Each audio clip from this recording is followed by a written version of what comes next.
Imagine कीजिए 1 तारीख को आपकी सैलरी आती है, 5 तारीख को घर का रेंट जाना है, तो 5 दिन तक आपका पैसा कहां पड़ा हुआ रहेगा? सेविंग अकाउंट में, बैंक में पड़ा हुआ रहेगा। लेकिन मैं अगर आपको एक ऐसा ऑप्शन बता दूं, उस 5 दिन के लिए भी पैसा बैंक में ना छोड़ करके कोई एक ऐसी जगह छोड़ दो जहां पर हर रोज आपका पैसा बढ़ता रहे। आप कहोगे बैंक में भी तो बढ़ ही रहा है, काहे को 5 दिन के लिए इतना टेंशन लेना? सर, आपको लगता है कि बैंक में आपका पैसा हर रोज बढ़ रहा है? नहीं बढ़ रहा, हर रोज पैसा घट रहा है। कैसे? इन्फ्लेशन, महंगाई साल का 6% होता है जो आंकड़ों में है, रियलिटी तो 10%, 12%, 15% भी होता है। अगर 6% ही मान के चलो, तो आज का अगर 1 लाख रुपए आपने बैंक में छोड़ रखा है, तो अगले साल वो 1 लाख रुपए 95,000 रुपए हो जाएगा, 94,000 रुपए हो जाएगा। यानी आपके 1 लाख की वैल्यू 95,000 रह गई, 5,000 रुपए घट गया ना 1 साल में। तो जब 1 साल में 5,000 रुपए घट गया, तो रोज का निकाल करके देखो भैया, एवरी डे आपके पैसे की वैल्यू थोड़ी थोड़ी थोड़ी थोड़ी घट रही है। तो आप कभी चाहोगे कि भले 5 दिन के लिए आप अपने पैसे को ऐसी जगह जा रखो जहां पैसे की वैल्यू घट रही है? नहीं, है ना? तो ऐसी जगह आज मैं बताने वाला हूं जहां पैसे की वैल्यू हर रोज बढ़ती है, एवरी डे। अच्छा, 5 दिन छोड़ो, मैं कहता हूं कि पैसे आए कहीं से, सैलरी आई या बिजनेस से आए, कहीं से भी आए, आपको 1 दिन बाद पैसे कहीं देने हैं, किसी वेंडर को देने हैं, किसी की पेमेंट करनी है या कहीं देना है, सिर्फ 1 दिन के लिए पैसा आपके बैंक अकाउंट में रखना है। अगर मैं आपको ऐसी जगह बताऊं कि 1 दिन के लिए भी आपको सेविंग अकाउंट से ज्यादा इंटरेस्ट मिलेगा, तो सेविंग अकाउंट में रखना चाहोगे? नहीं ना? चलो, तो आज हम इसी के बारे में बात करने वाले हैं। बैंक छोड़ो, यहां रखो पैसे, हर रोज बढ़ेगा पैसा। तो पहली चीज ये तो मैंने क्लियर कर दिया ना कि बैंक में आपका पैसा हर रोज घटता है, एवरी डे सेविंग अकाउंट में रखा हुआ पैसा घटता है। अब आप कहोगे, अरे सर, कौन सा हमारा करोड़ों रुपए, लाखों रुपए बैंक में पड़ा रहता है, तो कितना ही घट रहा होगा? सर, थोड़े पैसे भी अगर हैं तो थोड़े भी घट रहे हैं, तो इतनी मेहनत से कमाया हुआ पैसा काहे को घटने दे रहे हो? और जब आपके पास एक अल्टरनेट ऑप्शन है जहां हर रोज बढ़ सकता है, तो क्यों ऐसी जगह पे रखना जहां पे रोज घट रहा है? और वो ऑप्शन इतना आसान है, बताऊंगा आज इसी के बारे में डिटेल में बताऊंगा। अब सेविंग अकाउंट में हम लोग पैसे रखते क्यों हैं? क्या कारण होता है? हमें लगता है कि भैया शॉर्ट टर्म के लिए, महीना 1.5 महीना, हफ्ते भर के लिए कहां ही पैसा डालेंगे, तो बैंक में रखा हुआ है। हमें लगता है पैसे की जरूरत कभी भी आ सकती है, तो इसीलिए रखा हुआ है। फिर हमें यह नहीं समझ में आता कि भैया 1 आध महीने के लिए पैसा कहां डालेंगे, तो सेविंग अकाउंट में रखा है। तो यानी कि सबसे बड़ा कारण जो होता है, जानकारी की कमी। हमें नहीं पता कि क्या 1 हफ्ते के लिए, 5 दिन के लिए, 1 दिन के लिए, 3 दिन के लिए भी कोई ऐसी जगह हो सकती है जहां मेरा पैसा रोज बढ़े, नहीं पता होता। तो सबसे बड़ा रीजन सेविंग अकाउंट में पैसे पड़े रहने का ये होता है। तो आज हम इसी समस्या का निवारण करने वाले हैं भैया, एक ऐसा सॉल्यूशन आपको देने वाले हैं जहां पैसा हर रोज बढ़ता है। प्रॉब्लम क्या होता है सेविंग अकाउंट में रखने से? सेविंग अकाउंट आपको देता है 2 से 3% साल का। महंगाई है भैया 6 से 15% साल का। यानी कि 1 लाख रुपए 2026 में अगर आपके सेविंग अकाउंट में रखा है, तो 2027 में वो 90,000 की वैल्यू के बराबर हो जाएगा। रहेगा वो 1 ही लाख रुपए, लेकिन उसकी परचेजिंग पावर, उसकी बाइंग वैल्यू 90,000 के बराबर हो चुकी होगी। यह सेविंग अकाउंट की सबसे बड़ी दिक्कत है। अब आपको महंगाई नापना सिखाता हूं। महंगाई का थर्मामीटर कैसे काम करता है, महंगाई नापते कैसे हैं, कितने समय में आपके पैसे की वैल्यू आधी रह जाएगी, इसको भी समझ लो आप। इसको कहते हैं रूल ऑफ 70। आप फॉर्मूला ये है कि 70 डिवाइडेड बाय इन्फ्लेशन रेट करो, तो आपको पता चल जाएगा कितने साल में आपके पैसे की वैल्यू आधी हो जाएगी। मान लो 7% अगर महंगाई दर है, तो 70/7 आप करो, 10 निकल के आया, तो 10 साल में आपके पैसे की वैल्यू आधी हो जाएगी। अगर 7% की महंगाई दर हर साल है, तो आज का 1 लाख रुपए 10 साल में उसकी औकात 50,000 के बराबर रह जाएगी। अगर महंगाई 10% चल रही है, जो कि सच में है, आप खाने पीने का आइटम देख लो, राशन का तेल वेल जो आता है, इन सब चीजों पे लगभग 10% का इन्फ्लेशन होता है। 70 बटा अगर 10 करो, तो 7 साल में आपके पैसे की वैल्यू आधी हो जाती है।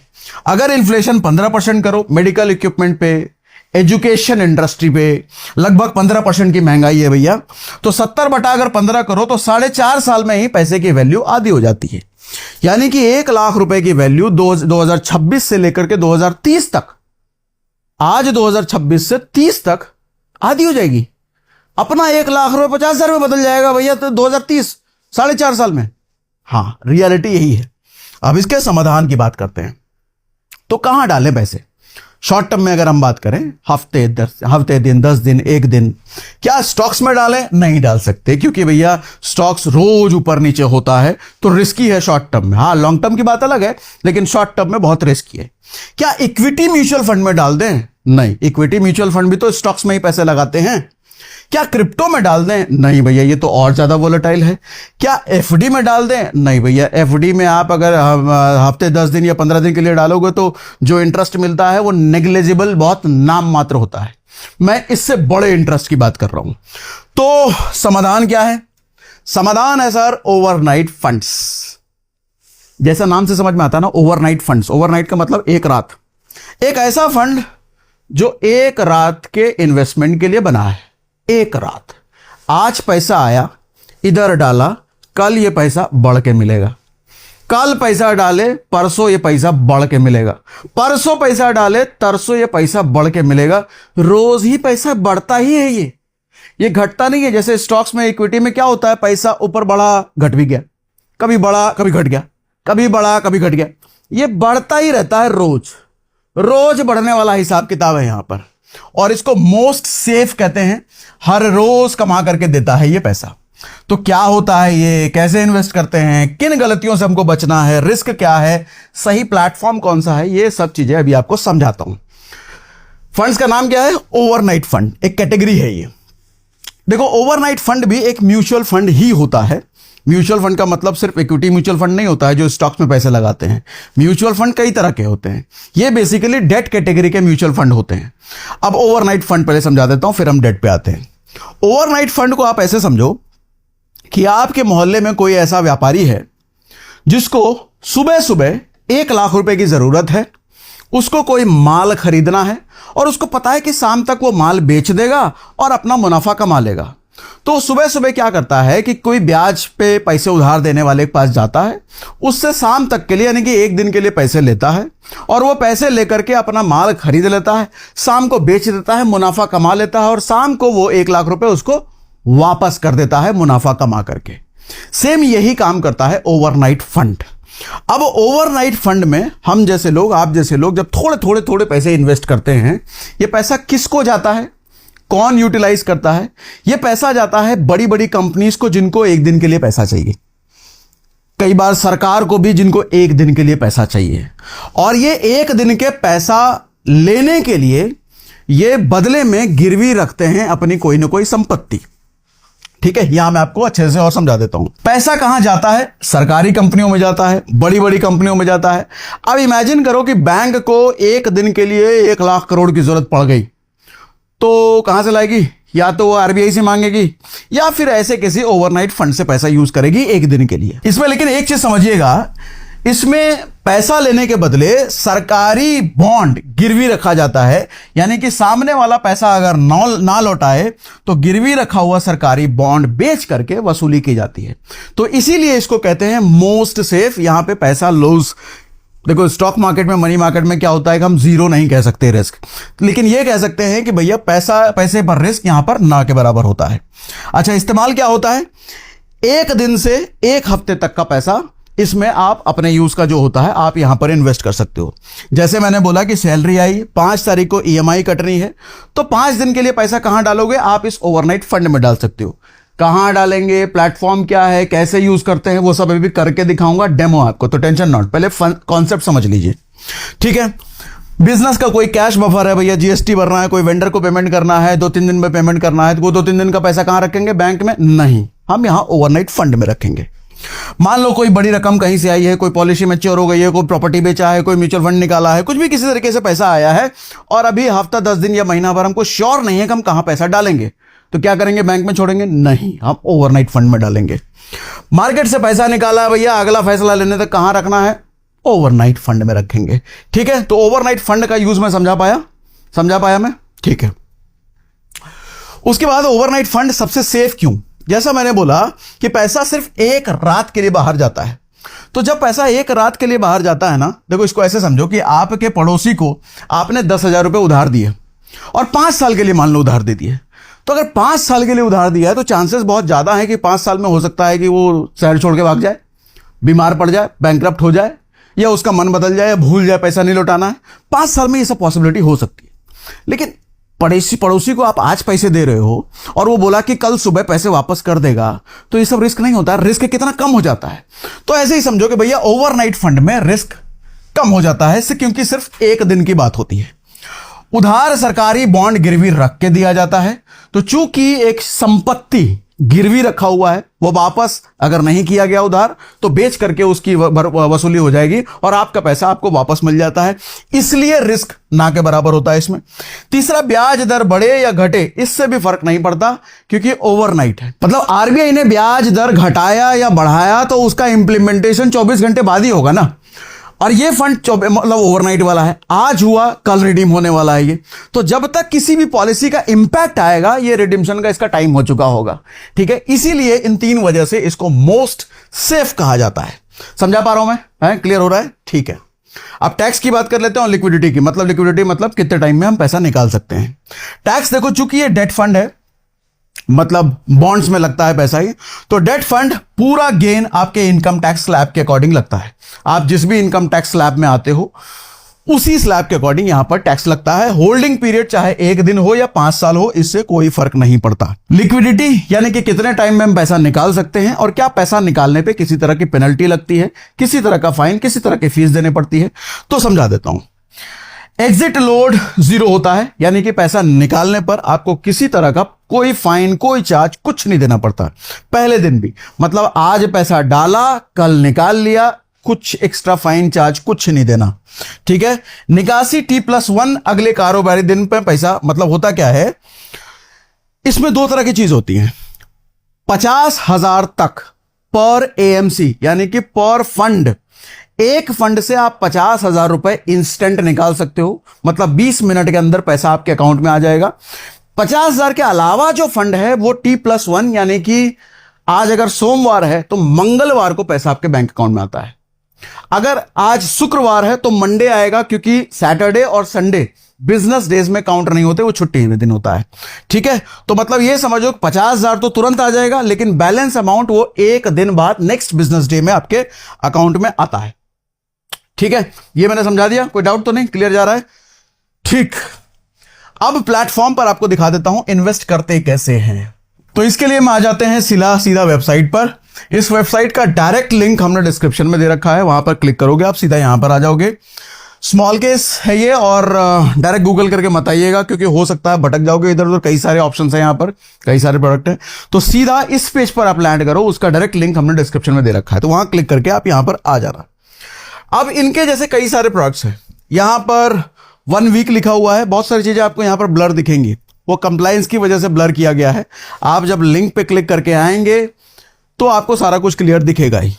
अब ये जैसे 1 वीक का इन्वेस्टमेंट प्लान है, हम इस पे अगर क्लिक करते हैं तो यहां डिस्क्रिप्शन में आप इसका पढ़ना आपके मतलब की चीज है। यहां पे साफ साफ लिखा हुआ है कि parking surplus cash for up to 1 week, यानी कि 1 दिन से लेकर के 1 हफ्ते तक का पैसा अगर आपको पार्क करना है तो ये फंड आपके काम का हो सकता है। आप अगर फंड्स वाले टैब पर जाओगे तो नीचे आपको साफ साफ दिखेगा, यहां भी मैंने ब्लर कर रखा है फंड्स के नाम, क्योंकि फंड्स के नाम मैं दिखा नहीं सकता, लेकिन कैटेगरी फंड यहां पे लिखा हुआ है, जैसे ओवरनाइट फंड है। यहां पर देखो 3 ओवरनाइट फंड में ये इन्वेस्ट कर रहे हैं। अब आपका सवाल ये हो सकता है कि ओवरनाइट फंड एक भी हो सकता है, 3 ओवरनाइट में फंड में क्यों हुआ है? 3 ओवरनाइट फंड में इसलिए किया गया है कि हो सकता है कि कल को किसी एक फंड में अगर हल्का फल्का रिटर्न ऊपर नीचे होता है, आप बेसिकली क्या बोलते हैं उसको, डाइवर्सिफिकेशन। 3 फंड रखने का मतलब आपका पोर्टफोलियो, आपका पैसा और ज्यादा डाइवर्सिफाइड हो गया, ये ज्यादा अच्छा है। ठीक है, तो इस 3 फंड में आपका पैसा जाता है। आप चाहे 1 हफ्ते के लिए डालो, 1 दिन से लेकर के 7 दिन तक का अगर आपको पैसा कहीं पार्क करने का प्लान है तो आप यहां पर प्लान कर सकते हो। अच्छा, आपके मन में यह सवाल हो सकता है कि रिटर्न कितना मिलेगा। देखो, किसी भी डेट फंड में आप जाओ तो डेट फंड में साल का जो इंटरेस्ट होता है वो 6 से 7%, 7.5% या मैक्स 8% के आसपास हो सकता है।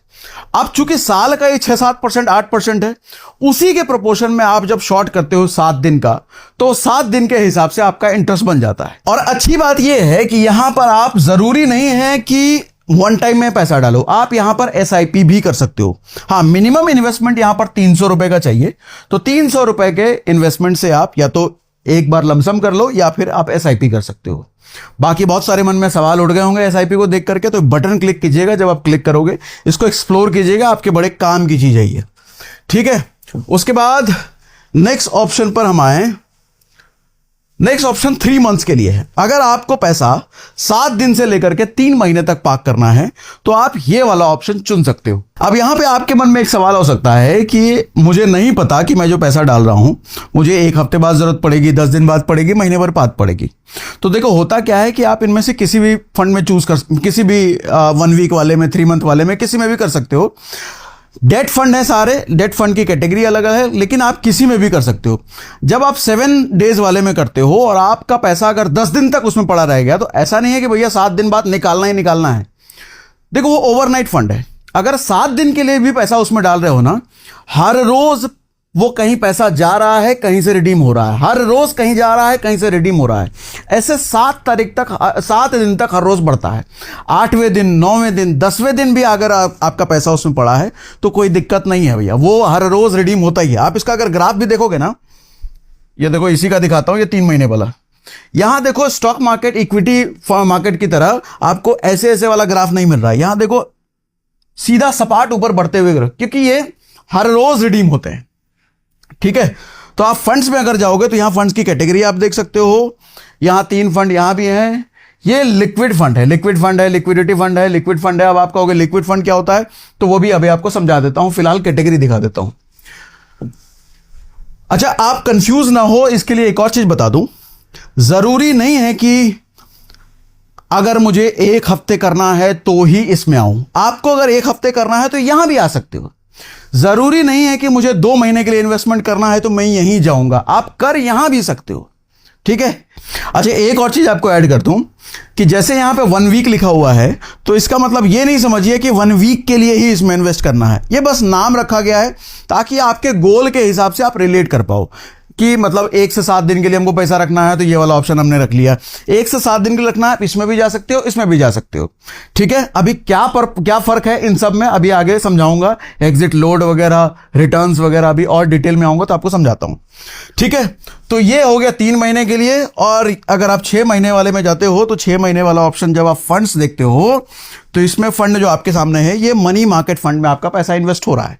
अब फंड बदलते जा रहे हैं। पहला वाला भैया 7 दिन वाले में, ओवरनाइट वाले में जा रहा था, फिर लिक्विड वाले में, फिर मनी मार्केट में, और फिर उससे ज्यादा आप जाओगे तो आर्बिट्राज में। अब क्या क्या इन सब में फर्क है, तो आपको ये समझाने से पहले मैं कुछ रिटर्न्स आपको टिकर टेप पर दिखाना चाहता हूं। अब ये सबसे पहले कौन सा फंड है, ओवरनाइट फंड।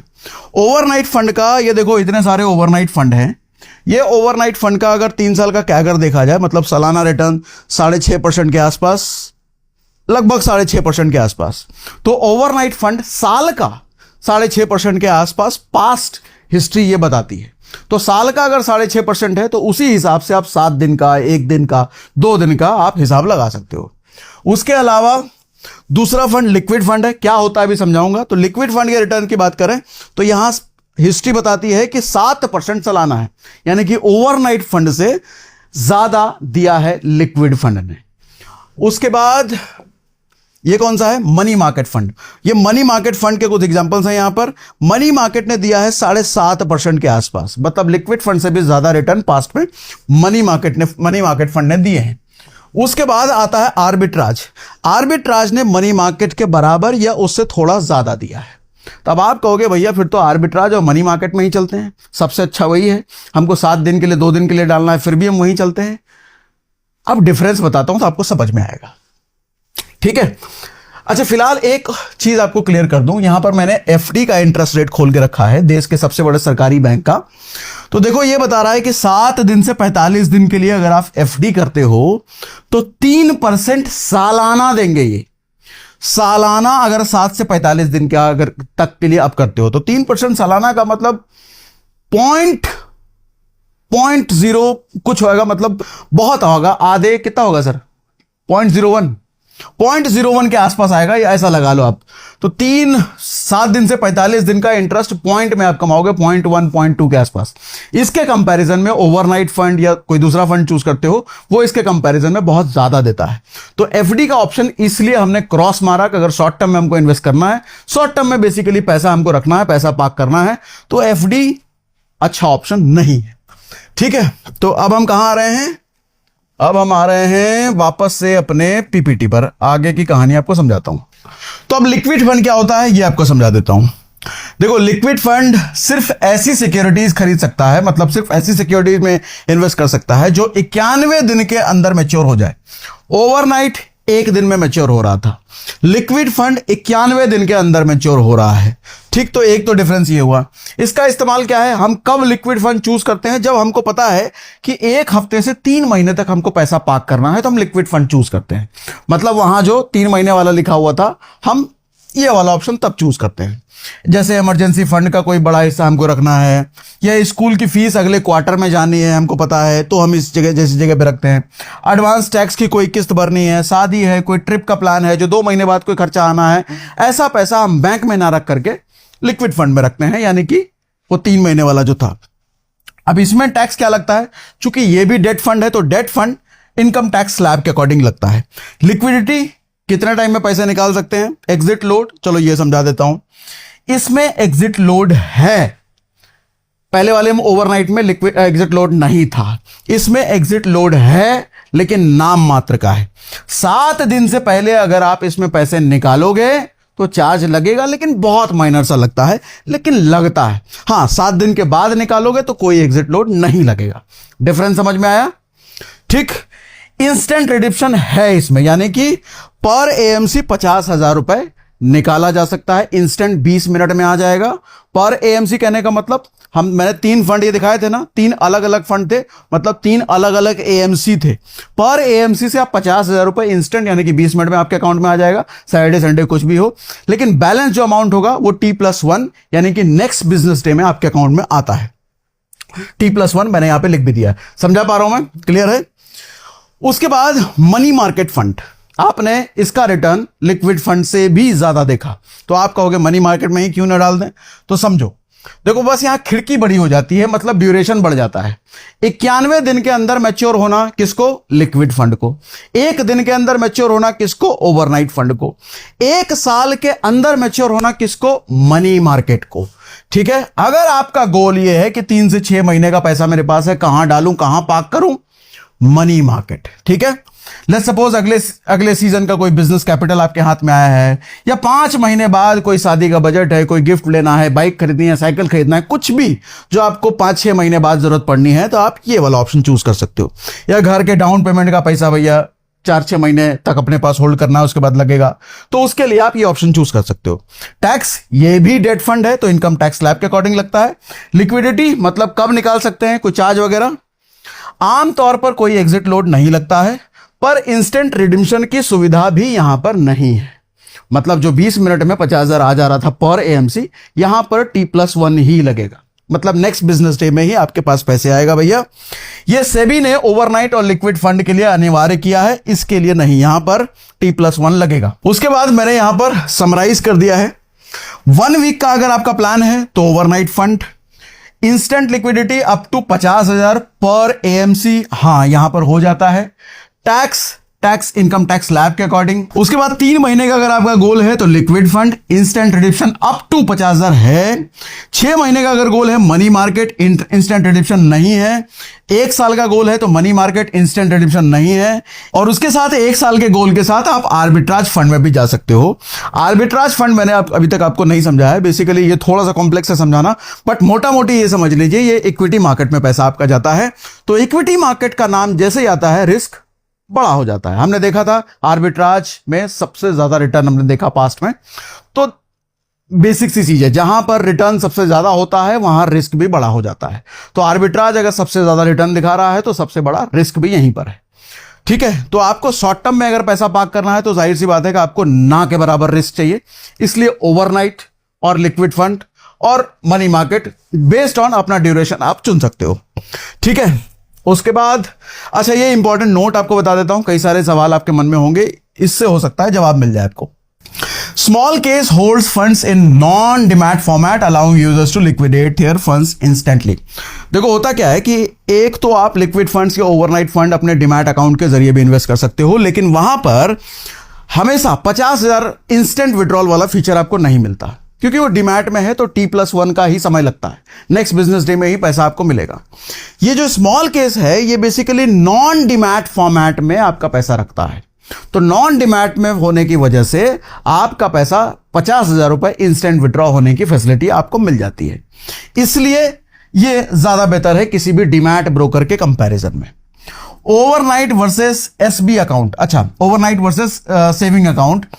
ओवरनाइट में आपको साल का अगर देखा जाए तो 5.5 6.5 के आसपास मिल रहा है, जबकि सेविंग में 2.5 से 3% सालाना आपको मिलता है। इंस्टीड ऑफ चूजिंग 40+ फंड्स, अच्छा हाँ, आपके मन में यह ख्याल आएगा कि मैं खुद से लिक्विड फंड या खुद से ओवरनाइट फंड बेस्ट वाला चूज कर लूं भैया, खुद ही इन्वेस्ट कर दूं, तो यहां पे वो वाली बात आती है कि 40 से ज्यादा ऐसे फंड हैं, आप कैसे चूज करोगे कि बेस्ट सबसे अच्छा फंड कौन सा है? तो बेहतर यह है कि स्मॉल केस में फंड मैनेजर हैं जिनको तजुर्बा है, वो अपने तजुर्बे के according best shortlist fund shortlist करते हैं और वो फंड आपके लिए स्मॉल केस में अवेलेबल कराते हैं। तो आप देख लो भैया, अगर आपको लगता है कि आप ज्यादा जानकार हो तो आप कर लो, या फंड मैनेजर की मदद चाहिए तो आप स्मॉल केस में इनके जरिए इन्वेस्ट कर सकते हो।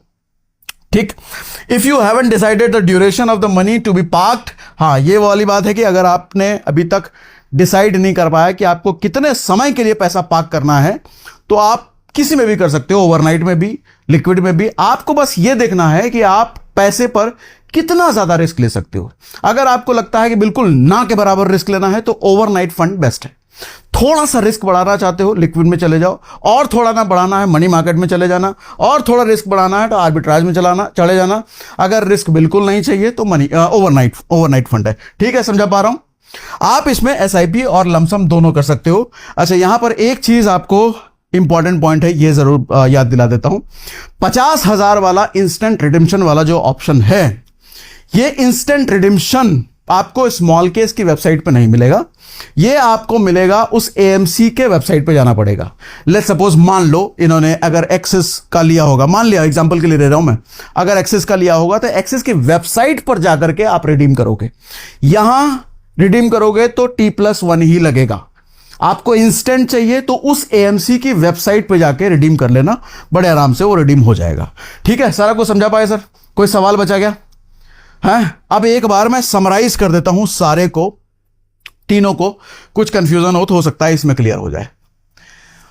Overnight fund, liquid fund, money market, arbitrage. Arbitrage मैंने एक्सप्लेन नहीं किया है, कोई डिटेल वीडियो बनाऊंगा जिसमें आर्बिट्राज अच्छे से समझाऊंगा। अगर आपको भी समझना है तो कमेंट बॉक्स में आप हमको लिख के बता दो भैया। जितने ज्यादा लोग आर्बिट्राज लिखेंगे उतना ज्यादा हमको समझ में आएगा कि लोग को जानना है। एक दिन में मैच्योर होने वाली सिक्योरिटीज ओवरनाइट फंड हो गया। 91 दिन के अंदर मैच्योर होने वाली लिक्विड फंड हो गया। 1 साल तक के लिए मनी मार्केट इंस्ट्रूमेंट हो जाता है अगर 1 साल का हमारा ड्यूरेशन है। कैश फ्यूचर्स, चलो इसको छोड़ दो। कमाई कहां से होता है? सब में देखो ब्याज से ही होता है।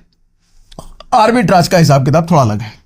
सही अवधि 1 दिन से 1 हफ्ते के लिए पैसा रखना है तो ये, 1 हफ्ता से 3 महीना रखना है उसके लिए, 3 से 6 महीने रखना है उसके लिए ये, 6 महीने या 1 साल से ज्यादा रखना है उसके लिए ये। जोखिम कितना है? इसमें सबसे कम और इसमें इस तरीके से बढ़ता चला जाता है। ठीक है, क्रेडिट जोखिम, खास जोखिम, रिटर्न 30% स्लैब, एग्जिट लोड, हाँ एग्जिट लोड समझ लो। एग्जिट लोड यहां पर नहीं लगता है, यहां पर 7 दिन तक नहीं, 7 दिन के अंदर निकालोगे तो लगेगा, लेकिन नाम मात्र का, 7 दिन के बाद कुछ नहीं लगता। इसमें आमतौर पर नहीं लगता है और इसमें इतना लगता है भैया। उसके बाद इंस्टेंट रिडिम्पशन, मतलब 50,000 वाला बात कर रहा हूं, इसमें इंस्टेंट रिडिम्पशन होगा, इसमें भी होगा, इसमें नहीं होगा और इसमें भी नहीं होगा। पैसा कब निकलेगा? 50,000 के अलावा बाकी सारा बैलेंस T+1 सारे में T+1 ही है बेसिकली। एक्सपेंस रेशियो, हाँ इस पर हमने शायद बात नहीं करी है, क्योंकि देखो कोई भी म्यूचुअल फंड हो, वो फंड मैनेजर का घर कैसे चलेगा? एक्सपेंस रेशियो से चलेगा ना। लेकिन एक्सपेंस रेशियो बहुत नाम मात्र का होता है। आप बेसिकली सबके, जैसे लिंक जो मैंने दिया है ना उस पर जाओगे तो एक्सपेंस रेशियो सबका डिटेल में लिख के मिलता है आपको, वहां आप एक्सप्लोर कर लेना। एक्सपेंस रेशियो ओवरनाइट में सबसे कम लगता है, इसमें कम लगता है, उससे थोड़ा सा ज्यादा इसमें होगा और इसमें थोड़ा उससे ज्यादा होगा, सबसे कम ओवरनाइट वाले में लगता है। ठीक है, तो ये मैंने कंक्लूड कर दिया। और प्लेटफॉर्म में प्लेटफॉर्म का लिंक हमने डिस्क्रिप्शन में दे रखा है। तो एक बार फिर से रिपीट कर देता हूं, हमारा एजेंडा बेसिकली ये था कि छोटे कम समय के लिए, शॉर्ट ड्यूरेशन के लिए हमको पैसा बैंक में नहीं रखना, क्योंकि हमारा पैसा बैंक में हर रोज घटता है। हमको ऐसी जगह पे रखना है जहां पर हमारा पैसा हर रोज बढ़े। तो वो प्लेटफॉर्म मैंने आपको दिखाया, उस प्लेटफॉर्म का लिंक डिस्क्रिप्शन में दिया, और देने का पर्पस ये बेसिकली ये है कि आप अपने पैसे को ऐसी जगह पार्क करें शॉर्ट टर्म ड्यूरेशन के लिए जहां पर आपका पैसा हर रोज बढ़े हुई है। ठीक है, बाकी कोई सवाल हो तो हमको कमेंट बॉक्स में लिख के जरूर बताइएगा। आने वाले किसी न किसी सेशन में आपके सवालों का जवाब भी आपको मिल जाएगा। चलो।